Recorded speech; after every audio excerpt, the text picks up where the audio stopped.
kata perintah nih, nih kata perintah nih, perkaos lah ya. Bukan perumpamaan lagi, tapi kata perintah. Anda itu sering baca kitab Anda nggak? Iya, sering. Sering. Boleh bacakan ini. Ini kitab Anda ya. Bentar ya Mbak ya. Nih saya buka di fisik langsung ya. Biar percaya gitu. Ya, Hezkiel 23. Kita baca ini aja dah. Yang mana? Nih yang di layar saya tunjukin. Dari 1. Ayat yang pertama.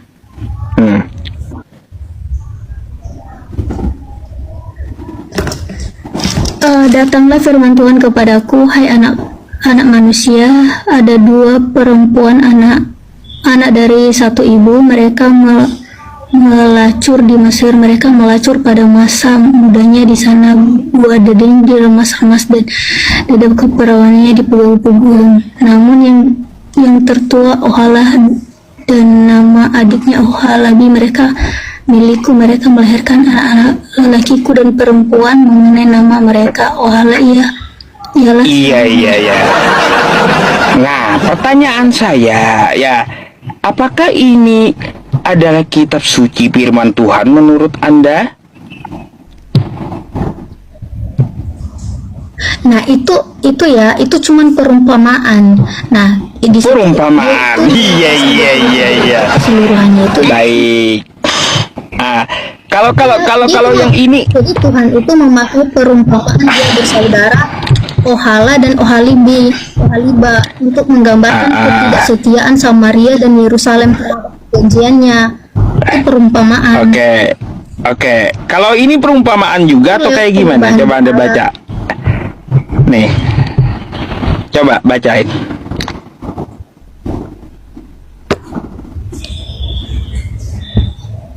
Ayat berapa?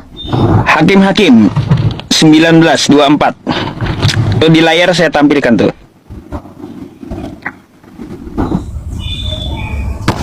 Tetapi ada anakku perempuan yang masih perawan dan juga gundik orang itu, baiklah aku bawa keduanya keluar, perkosalah mereka dan berbuatlah dengan mereka apa yang kamu pandang baik, tetap terhadap orang ini janganlah kamu berbuat noda.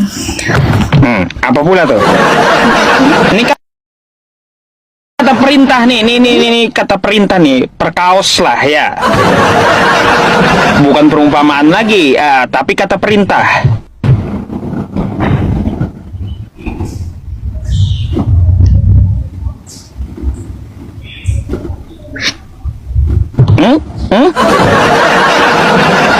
Apa tanggapan Mbak? Apakah ini kitab suci firman Tuhan? Sebuah pertanyaan kepada kawan-kawan kita yang Kristen. Iblis pahlawan Kristen, apakah betul? Kata siapa? Coba di situ ada kitab Anda nggak? Enggak, aku lagi di ini. Di situ ada kitab, ada kitab Anda nggak? Ada. Atau HP lain? Ada, coba buka di mana? Yohanes 13 nomor 2. Habis ini. Coba buka. Nih, ya.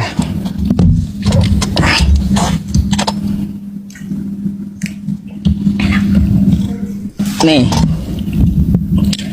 Mereka sedang makan bersama dan iblis membisikkan rencana dalam hati Yudas Iskariot, anak Simon, untuk mengkhianati dia. Nah,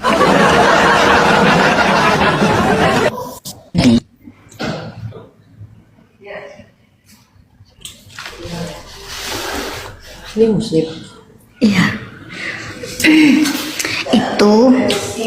Itu kan tentang pas penangkapan, ceritanya tuh cerita pas penangkapan Tuhan Yesus pas mau disalib.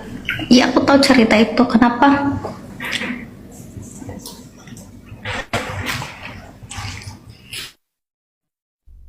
Kok nggak kedengaran anjir? Nggak kedengaran. Suaranya nggak ada, hilang. Hilang kan? Hilang suaranya. Harus keluar dulu saya Kak, dari aplikasinya keluar dulu baru masuk lagi gitu. Aduh, dasar tok ya, error emang. Jadi di situ dikatakan ya, Yudas di dalam Yohanes 13 nomor 2 membisiki iblis membisiki Yudas Iskariot untuk mengkhianati Yesus. Berkat adanya bisikan itu maka terjadilah penyalipan. Nah gitu. Ya, terus di mana di situ ada kata iblis pahlawan Kristen? Nah, itu kan kita bertanya. Betul nggak berkat? Ya, nggak ada Pak Ustaz. Betul nggak berkat karena bisikan iblis? Berkat karena bisikan iblis terjadi penyalipan gitu. Iya, dia mengkhianati. Ya maka dari itu seharusnya berterima kasih lah sama iblis, karena bisikan iblis juga kan ada penebusan dosa. Kan betul?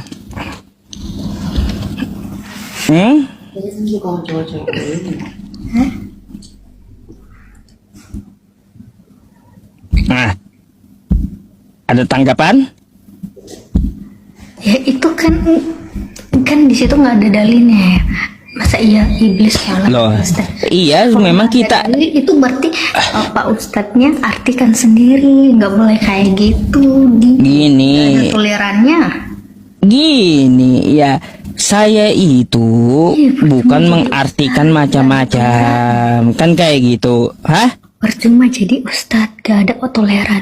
Iya. Saya hanya mempertanyakan ya, di dalam kitab Anda kan seperti itu tertulisnya toh. Jelaskan di situ. Lagian di situ nggak ada dalilnya, Pak. Nah, makanya kita bertanya, apakah betul iblis pahlawan Kristen?